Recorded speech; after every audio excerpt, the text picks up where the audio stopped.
Coast is better. This Coast is way better.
Teeth, and I was going to go to bed. But the Red Wings, oh boy, the Red Wings, they have snuck in there in the deep, dark shadows of the night and given us news.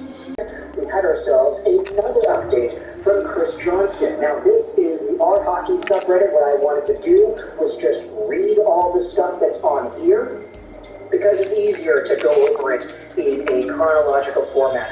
Half an hour ago, Chris Johnston tweeted this out. Patrick Kane has decided to join the Red Wings as he returns to the NHL following off-season hip surgery. He also signed a one-year deal. Now, this tweet, if you click on it, it goes over to an article on The Athletic. We're not going to read that. Paid-for material. It's behind the paywall. You know the protocol. So, this is our update for now. Patrick Kane, one-year deal with the Wings. I'm going to be honest, this is fine. Because if you were concerned about Patrick Kane being a dinosaur, if you were concerned about hip surgery slowing him down, you wanted to say, okay, well, this is the same surgery that Nick Backstrom got. You got some other players that were floating around the NHL sphere with this type of a recovery, and it didn't go well for them afterwards. You could say that Nick Backstrom never became the same after the surgery. You could talk about Ben, you could talk about Sagan, different players who have exhibited different levels of success post-hip surgery. And you can say for sure that Patrick Kane is a concern.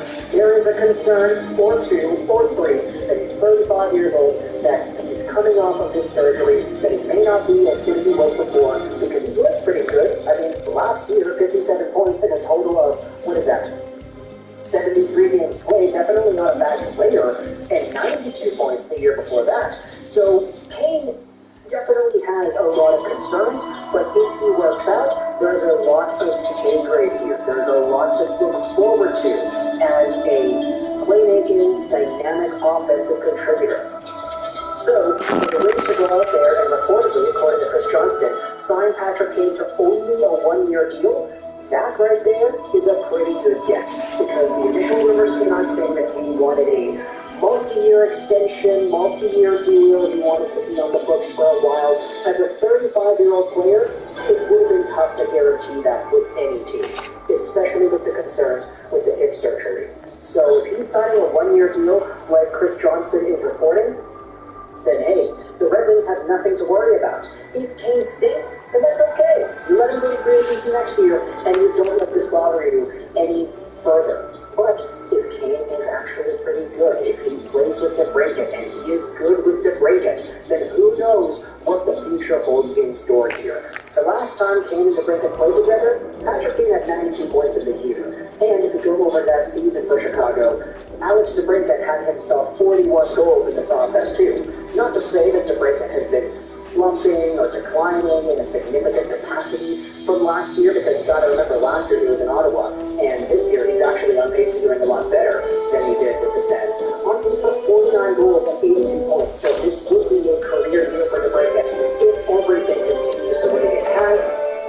But of course, adding on a player like Patrick Kane, adding on that dynamism, adding on that offensive contribution, that's going to make things great. And I'm slurring over my words here because, as I said, it is 5:30 a.m. in the morning, and I'm trying to get my thoughts out before I go to bed. We still don't know at the time of me talking into the microphone here. We don't know what the dollar amount is. We don't know any extra details. It hasn't been announced by the Red Wings just yet. But if you just go off of the basic 1 year type of deal scenario, then it doesn't really matter what the cap hit is, right? Like, if you think about it, I mean, let's go over to the Detroit Red Wings and their cap friendly page. How can I open that up right here? Let's go ahead and try to do that. Cap friendly teams, and then we'll do Red Wings. There you go. So, if you go over to the Red Wings, they've got $5 million in cap space right now. It does not matter what the cap hit is. And based off of Patrick Kane and the circumstances, there's no reason for this cap hit to be anything above $4 or $5 million anyway. I mean, it's a brand new exclusive event with all your favorite South Park characters.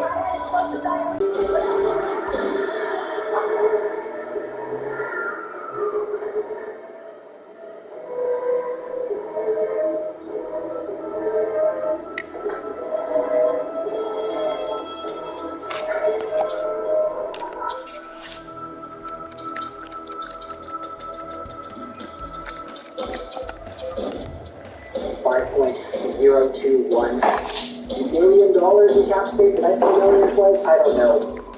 So the Wings, they have the ability to afford it, but the monetary aspect of this is not a concern. My question is now, though, you have a forward core that's got all these guys on it. Where do you put Patrick Kane? Do you play him automatically in the first line with Larkin and DeBrincat? Okay, then you move down stronger, you see what happens over there. What happens with the rest of the lineup? Do you still stick around with Raymond and Comfort? How else do these other forwards contribute in different ways? Where does Kane go on the power play? If you go over to the Wings on their line, let's go ahead and pull up the Red Wings line combinations. Let's see, where's the daily face-off page? Here it is. So, Blair, Larkin, Raymond, DeBrincat, Comfort, Rasmussen, kind of in a blender right now, not gonna lie, but let's say you take out a guy like, I don't know, who deserves to be taken out from this lineup? I really, honestly, I mean, okay, Christian Fischer just tossing out a name there, move somebody else to center. You want to get rid of Klim Kostin? I mean, a lot of people in the last video yesterday seemed to really like Kostin, according to the comment section that I was reading. Daniel Sprong's got a shot. Robbie Fabry has been clutch as of late. David Perron just had the multi-goal performance, so you can't really scratch him. And then anybody in the top six here, you don't want to go out there and remove somebody in his position. So where does Kane slot into the lineup? Who comes out of the lineup? This is going to be really interesting to pay attention to. And I want you to let me know your thoughts in the comment section below. Not only, what are your opinions in general about the signing, what are your thoughts about the contract, what are your thoughts about the length? 1 year, just a proven situation. If it doesn't work out, it doesn't work out. And this also works out pretty well for Kane too, because if he's betting on himself, if he's getting away from the security of a multi-year deal, he's taking himself right up to UFA status in 2024. And the great part about that is the cap's supposed to be rising. So for Patrick Kane, this could be an opportunity for him to bet on himself. Let's say he has a 40, 50 point year, and he proves that he's still capable of being an NHL point producer. He plays with DeBrincat, he has the numbers, it's all good in Applewood. Let's say Patrick Kane actually exhibits a good season. Then, there's a good opportunity for him to get paid even more next year. So, this could be the ultimate bet on yourself type of move. I'm just kind of intrigued that the news is coming to us at 5:30 a.m. in the morning here on the West Coast, 5:06 a.m. even, if you wanted to go out there and say that. There also was a funny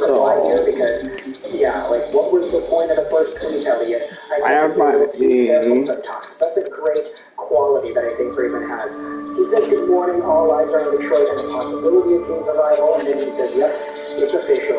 He is signing with the Wings. So, Deficit and Peruta to play on the third line with probably Ratso, so I just need like a decent fourth. Well, this line is actually not too bad. Okay, my team's practically set. I just need to sign like extra. 1 year deal, small town. Some people were AHL, so okay. I gotta go to bed. It's way too late. And bye.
So, if you remember just from yesterday, we were in a video talking about Detroit Red Wings and the Edmonton Oilers. We went over the idea of those two teams swapping some forwards could cost 10 at a party. If you want to get into that conversation, then hey, the video is up on this channel. But essentially, that was an idea tossed around in regards to the Oilers and their bottom six. It was a suggestion as to whether or not Edmonton would want a guy like this to help out, improve their team, improve their middle to bottom six, and add an element of excitement to a team that has, admittedly, started to get back in the swing of things. However, in today's video, we're talking about yet another Red Wings and Oilers trade idea. And this one's actually coming from a bit earlier in the week. In fact, this is from last week, straight up. What we're doing is we're talking about the Oilers and their goaltending situation once more, and just going over some of the extra names, rounding out the list, and seeing what other conversations are there that we can have. Now, because this source was published last week, some of the ideas that are shared within it in regards to the Oilers and their goaltending may be outdated. You could say that the Oilers are prioritizing Jack Campbell. You could say that Stuart Skinner is going to stick around. You could say that Skinner has been getting a little bit better, and you could say that Campbell has been slowly improving too. But if you wanted to discuss the idea of an Edmonton Oilers goaltender trade once again, there are a few extra names extending just beyond the Montreal Canadiens and the John Gibsons and the DC Soroses and whatever. Let's go over on dailyfaceoff.com and read from Jake Allen to Carol Vajmelka. Here are 5 options for the Edmonton Oilers to target in net. This was published by Frank Saravelli on the 22nd. The link is going to be in the description. Now, based off the title, we already know one guy who is mentioned in here. Jake Allen is a player we've talked about with the Oilers before, but the interesting thing is, he actually isn't the first name listed on this article. That honor belongs to Detroit Red Wings goaltender James Reimer. 35 years old, and at the time of this article's publication, he had 6 games played, a .230 goals against, and a .917 save percentage. He's a pending UFA, making $1.5 million a year, and if you wanted the update as to how his numbers are doing nowadays, if you wanted to see just where he's gone in the week that was since this article was published, Reimer actually has not played a game ever since this article was published. So the numbers are correct. It's just that because of that stint in Sweden, you saw the final game play that Reimer has so far. He hasn't played since Tim Stützle baseball batted the puck into the net and Reimer ducked out of the way. Here is the scoop given out by Frank Saravelli. To me, Reimer is the perfect, relatively inexpensive solution with a very reasonable chance to be a difference maker. His career numbers are incredibly stable. In 14 NHL seasons, only once has Reimer not kicked a .900 save percentage baseline, and that was last year in San Jose on a 29th place Sharks team. So, even in Reimer's worst year, the Oilers would have allowed 11 fewer goals against this season at .890 compared to their current .867. 11 fewer goals against in 17 games is a big deal, and that is Reimer's worst. His career average of .911 over 482 games is much higher, and since 2010, only 108 goalies have played at least 100 games, and Reimer ranks 44th in save percentage among them. He's played in the Canadian pressure cooker before, and Detroit is one of the few teams carrying 3 goalies right now, so with Husso and Lyon there, they certainly have the ability to move him. Reimer holds a 17 no-trade list as well. And here's the thing. If you talk about the Red Wings and you bring up the opposing goaltenders in that organization, we had talked about this a few times before, especially after that Sweden trip concluded. Alex Lyon is a beast. My goodness, this guy is great. Billy Husso, he's looked pretty solid as well.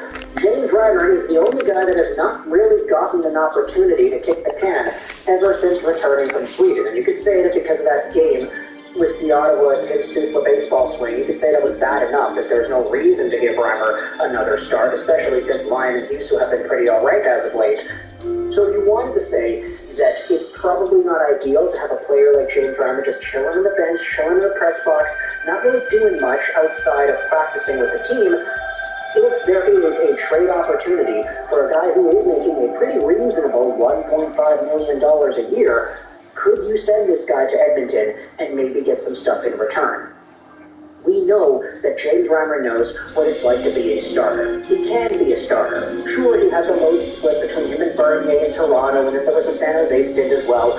Reimer has kind of been all over the place as of late.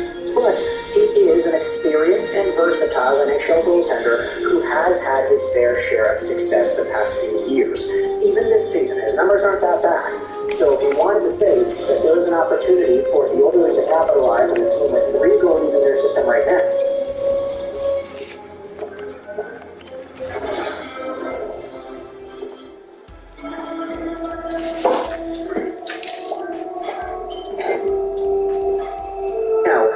not only could you be talking about Montreal with Montembeault, Allen, and Primo, but Detroit also exists too. There are some other teams that we've tossed out there that do have a 3-goaltender setup that could be potential targets for the Oilers. There are a few more that are actually listed in this article if you wanted to go ahead and read this yourself. Again, link is in the description. But my question to you Detroit fans is this. If you have an opportunity to trade James Reimer away to Edmonton, do you like this idea? Why or why not? And furthermore, if you like it, what exactly is the price you would expect in with the transitory pieces as the team goes from youthful to experienced, the comforts, the comps, etc. There are some extra guys here that you could add if you wanted from Edmonton, but of course, if the Oilers want to remain competitive right now, which is definitely their goal, then they probably wouldn't be shelling out too many top-tier forwards or middle top 6 kind of players, any top-pairing defensemen or whatever. That's probably not in the cards. So if you're trading away a guy like Reimer to Edmonton, you're probably looking at what? A draft pick? 2 draft picks? A prospect? Is there anybody in the Oilers system that you like if you're a Red Wings fan? If you're an Oilers fan, what are your thoughts on the idea of making a goalie trade now that you've seen Stuart Skinner string together some wins, Pickard is up, Campbell is starting to get some wins down there in the AHL. Things are looking a lot better now than they did 1 week ago, and even better since they did 2 weeks ago. The Oilers and their goaltending, I don't want to say it's absolutely fixed right now, but is your mind still open to the capacity of acquiring yet another goaltender? And if you are indeed in that mindset, then what are your thoughts on James Reimer of the Red Wings? Do you want to only focus on Sammy Montembeault from Montreal? Are you only focusing on Bennington in St. Louis, Gibson in Anaheim? What are your thoughts on Reimer? Is he good enough to enter that conversation? Why or why not? If it is a Reimer, what are your thoughts on the trade price? Do you think it's another prospect? Do you think it's a pick? Do you think it would be more or less than what you would have to give up if it was a Sam Montembeault trade, for example? Because he's the guy that I think most people have sort of linked to and concluded as being the quote-unquote Edmonton Oilers guy. But as of right now, recording this audio at least, Sammy Montembeault is still a Canadian, James Reimer is still a Red Wing. The Oilers have not made that trade yet. Whether or not you think it's appropriate for them to or to not, let me know your thoughts in the comment section below. But of course, I'm encouraging all types of discussion here. What are your opinions on this idea tossed out by Sarah and James Reimer over to the Oilers? Do you like this or the Cody Kostan idea we brought up yesterday? There were a bunch of people actually that replied to that video and to the tweet that I made as well, saying that the Red Wings should not really be in any capacity to trade Kostan because he is already a Red Wing. He's been fine. There's no reason to send him away. But hey, it goes both ways, I guess. If you're an Oilers fan, what are your thoughts on either of these two ideas? Do you want to package these two together? Does that make sense as well? Kostan and Reimer for, let's say, a better prospect or a better pick or multiple of those? Let me know your thoughts in the comment section below. I hope you enjoyed this Bishashul Slaying and bye.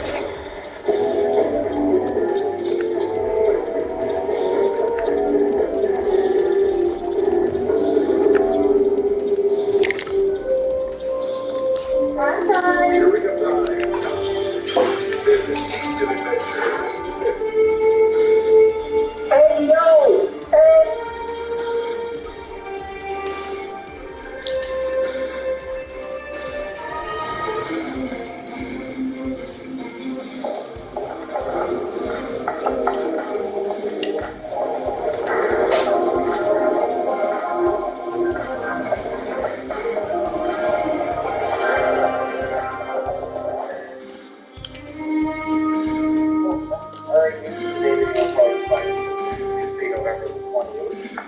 Starting off with a fine has been handed out by Department of Players Day. The fine from one conduct. I guess that's the worst they could find from last night. Smozzle, the said campus. Really rough game there last night. I don't know if I've seen that many players lose out of a game before.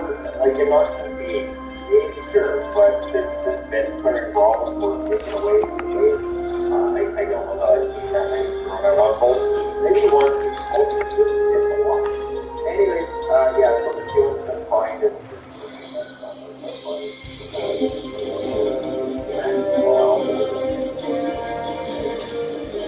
the New Jersey Devils were reportedly selling for goaltenders.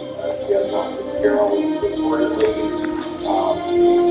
ramping up his search for a goaltender. It is interesting because there are a few teams carrying 3 goaltenders. That's one thing that, they can ask around and see if Jake Allen might be available. They can ask for Wayne which goaltender they might not have tapped to, and why it's going so at this point, because Lions play is Reimer is pretty good, right? But John Gibson's name is not mentioned in the article on the video, where Gibson, with the way the Ducks have fallen off over the last couple of weeks, maybe Gibson would be okay with the move to New Jersey. And honestly, if they could find a way to make it work, they might have to Gibson's captain. $6.4 million. It'll be interesting to see what the Devils are able to do there and who they're able to bring in. Adam Swanson is expected to be activated tomorrow. The spring belly increases, others will bring this to. It looks like Yukon and Taco are headed down the air. Still not that injured. I think we can necessarily someone else there, but with the salary cap and what the salary cap is. And for Taco last night, it was a scary looking injury. And while it's long-term injury reserve for almost 10